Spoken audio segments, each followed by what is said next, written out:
శ్రీ గురుభ్యో నమ. చిన్ననాటి చందమామ కథలకు స్వాగతం. ఈనాటి కథ శీర్షిక మాయా కూజ. ఇది రాసిన వారు డి జగన్నాథరావు, బరంపురం. ఒక పేదవాడు రోజు అడవికి పోయి కలప కొట్టి తెచ్చి అది పట్టణంలో అమ్ముకుని పొట్ట పోసుకుంటూ ఉండేవాడు.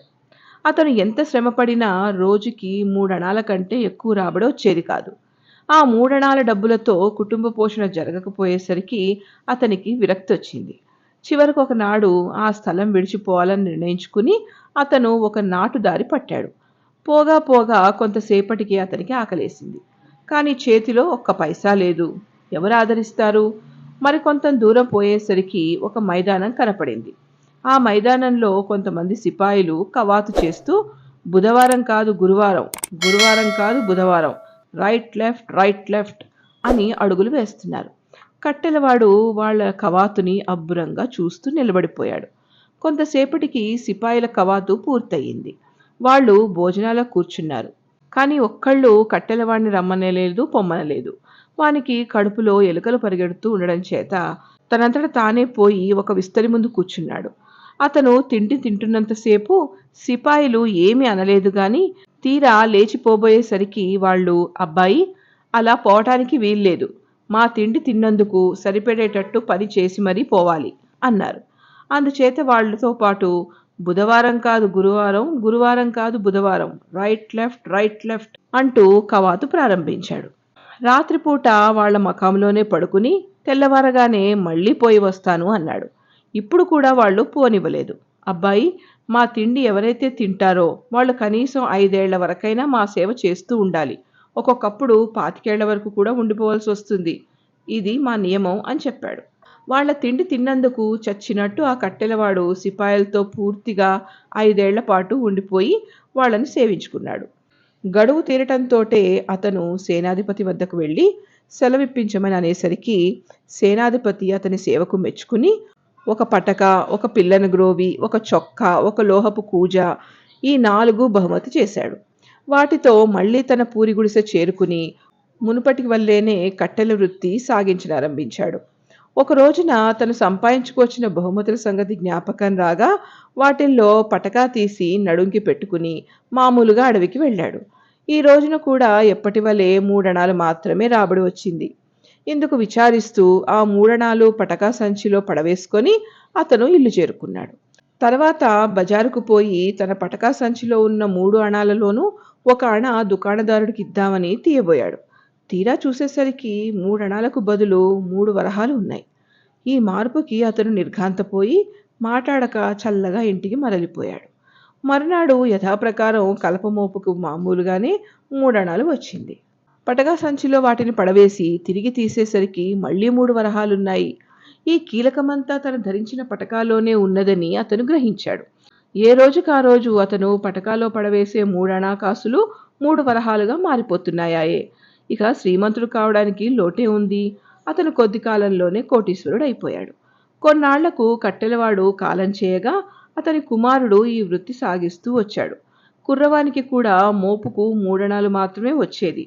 వాడు విరక్తితో ఒకనాడు తల్లి వద్దకు వెళ్ళి, అమ్మా, ఎన్నాళ్ళు శ్రమపడినా మోపుకి 3 అణాలు మించి ఒక్క దమ్మిడి అయినా ఎక్కువ రావటం లేదు. నాయన మాత్రం నేను కొట్టినన్ని కట్టెలే కదా కొట్టేవాడు. కానీ రాత్రి అయ్యేసరికల్లా ఆయన వరహాలు కురిపించేవాడే. ఇది కీలకమేమిటో నాకు చెబితే గాని వీల్లేదు అంటూ పట్టుపట్టి కూర్చున్నాడు. ఆమె రహస్యం వెల్లడించేయకుండా తప్పించుకోబోయింది. కానీ అతను లొంగక, చెబితేనే చెప్పావు, లేకుంటే పీక తెగవేస్తాను అని బెదిరించాడు. ఈ బెదిరింపుకు భయపడి ఆమె తక్షణమే కొడుకుని ధనాగారంలోకి తీసుకుపోయి, నాయనా, ఇదిగో నీ తండ్రి సంపాదించిన ఆస్తి అంతా ఇదే. బాగుపడతావో చెడిపోతావో ఆ పైన నీ అదృష్టం అని చెప్పింది. అదంతా ఒక్కసారి చూసేసరికి కుర్రవానికి కళ్ళు జిగేలుమని మనస్సు అనేక విధాల పరుగులెత్తింది. రాజకుమార్తెని పెళ్లి చేసుకోవాలనుకుని అతను ఆ ఉద్దేశం ఆ దేశపు రాజుకు తెలియజేశాడు. ఈ రాయబారం విని రాజు నవ్వు ఆపుకోలేకపోయాడు. సరే, రాకుమారిని ఇస్తాము. ఒక 100 బస్తాల నిండా వరహాలు జాగ్రత్త పెట్టు అని వేళాకోళంగా జవాబు పంపించాడు. రాజు పంపిన ఆ వార్తకు కుర్రవాడు, ఓస్, ఇంతేనా మహారాజు కోరిక? ఇంకా ఏమో అనుకున్నాను అని తలిచి గదిలోని ధనమంతా బస్తాల్లోకి ఎక్కించాడు. ఆ ధనంతో పూర్తిగా 99 బస్తాలు నిండాయి. 100వ బస్తా పూర్తి కాలేదు. అప్పుడు కుర్రవాడు తల్లితో, 99 బస్తాల ధనం సంపాదించగలిగిన నా తండ్రి అంతటితో ఊరుకుంటాడా? ఇంకా ధనం ఉండి ఉండాలి. ఎక్కడ దాచావో చెప్పు అన్నాడు. తల్లి ఎంత చెప్పినా లాభం లేకపోయేసరికి ఆమె కుర్రవానికి భర్త సంపాదించిన పటకా ఇచ్చి దాని రహస్యం వెల్లడించింది. ఈ రహస్యం తెలిసిన కొద్ది రోజులకే కుర్రవాడు ధనం పోగు చేసి 100వ బస్తా పూర్తి చేసి రాజుగారికి పంపించాడు. 100 బస్తాల వరహాలు అందుకోగానే రాజు ఆశ్చర్యపడి కుర్రవాడిని రమ్మని కబురు చేశాడు. ఓయ్ అబ్బాయి, నీ ప్రజ్ఞకు చాలా సంతోషించాం. షరతు నెరవేర్చావు గనక మా అమ్మాయిని నీకిచ్చి పెళ్లి చేయడానికి ఏమీ అభ్యంతరం లేదు. అయితే ఇంత త్వరలో మేము కోరిన ధనమంతా ఎలా సమకూర్చగలిగావో మేము తెలుసుకోవాలి. మా అభిలాష తీర్చావంటే పెళ్లి సన్నాహాలు చేయిస్తాము అని రాజు అతన్ని లాలన చేశాడు. రాజు పలికిన పలుకులన్నీ యథార్థమే అనుకుని కుర్రవాడు పటకాను గురించిన కీలకం వెల్లడి చేశాడు. ఈ రహస్యం తెలియగానే రాజు, ఓరి దౌర్భాగ్యుడా, ఇదంతా నీ ప్రజ్ఞ ఏమో అనుకున్నాను. ఇంతా చేసి ఈ పటాకా సహాయంతోనా ఇంత గమ్మత్తు చేశావు? ఇటువంటి పటక ప్రభువుల దగ్గర ఉండాలి గాని నీ వద్ద ఉండవచ్చునా అంటూ గర్జించాడు. అంతలో భటులు వచ్చి అతని చితకమోది పటకా ఊడదీసి లాక్కున్నారు. ఇప్పుడు చేసేదేముంది?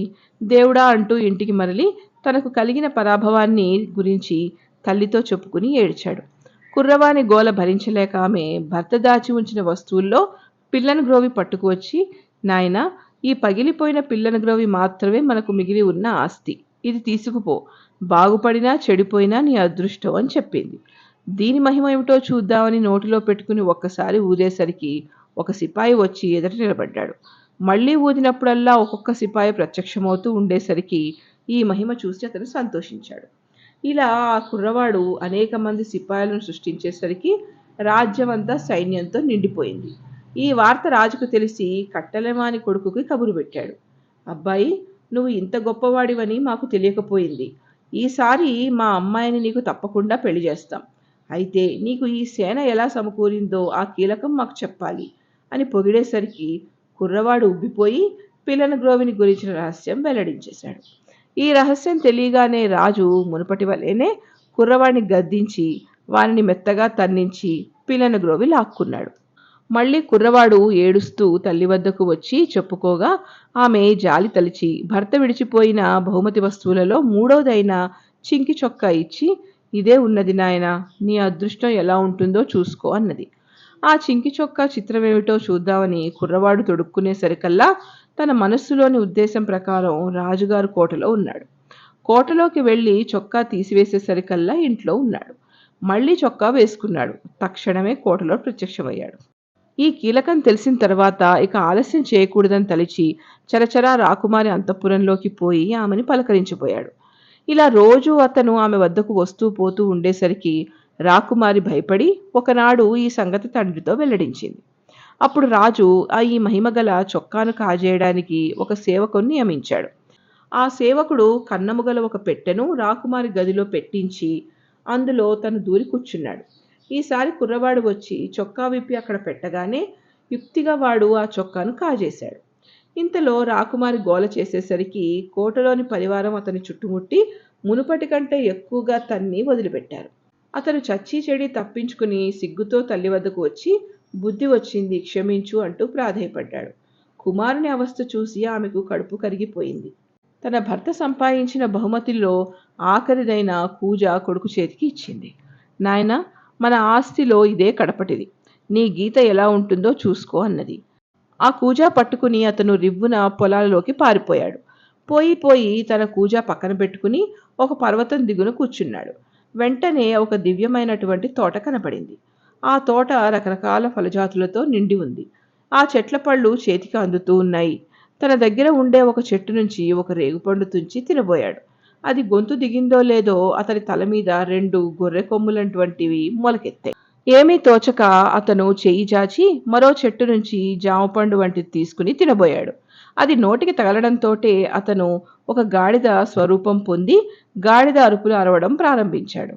గాడిద రూపంలో ఉన్న కట్టెలవాని కొడుకు ఆ దగ్గరనే ఉన్న బంజరులో గడ్డి మేయబోగా ఆ గడ్డి కొరికిన తక్షణమే అతను తిరుగ్గా మామూలు మనిషి అయిపోయాడు.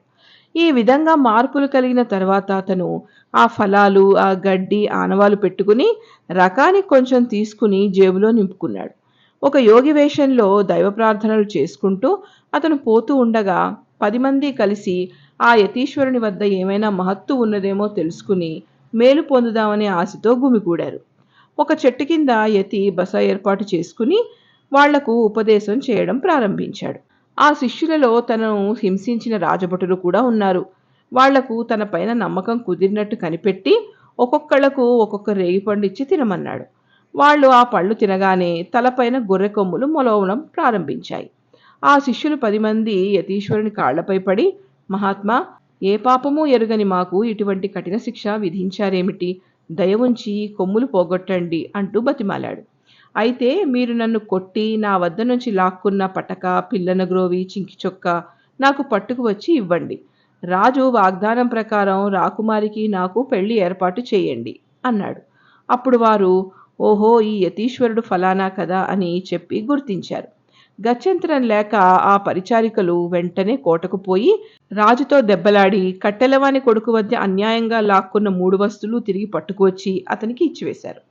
అప్పుడు అతను వాళ్ల చేత గడ్డి తినిపించి కొమ్ములు పోగొట్టేసరికి వాళ్ళు బ్రతుకు జీవుడా అనుకొని ఎంతో సంతోషించారు. అతని మహత్తు తెలుసుకున్న ఆ పరిచారకులు రాజును గద్దె మీద నుంచి తొలగించి కట్టెలవాని కొడుకునే రాజుగా నియమించారు. రాజకుమారిని అతనికిచ్చి పెళ్లి చేశారు. అంతగా తనను పరాభవించిన రాజుకు మాయాజామ పండు ఇచ్చి తినమనేసరికి పాపం రాజు గాడిదగా మారిపోయి బ్రతికి ఉన్నంతకాలం బేబే అంటూ అరుస్తూ ఉండిపోయాడు. ఈ విధంగా రాజు తను చేసిన పాపాలకు ఫలితం అనుభవించాడు. ఇంతటితో ఈ కథ కంచికి, మనం ఇంటికి. మీకు నేను చెప్పే కథలు గనక నచ్చినట్లయితే తప్పకుండా నా ఛానల్ని సబ్స్క్రైబ్ చేసుకోండి.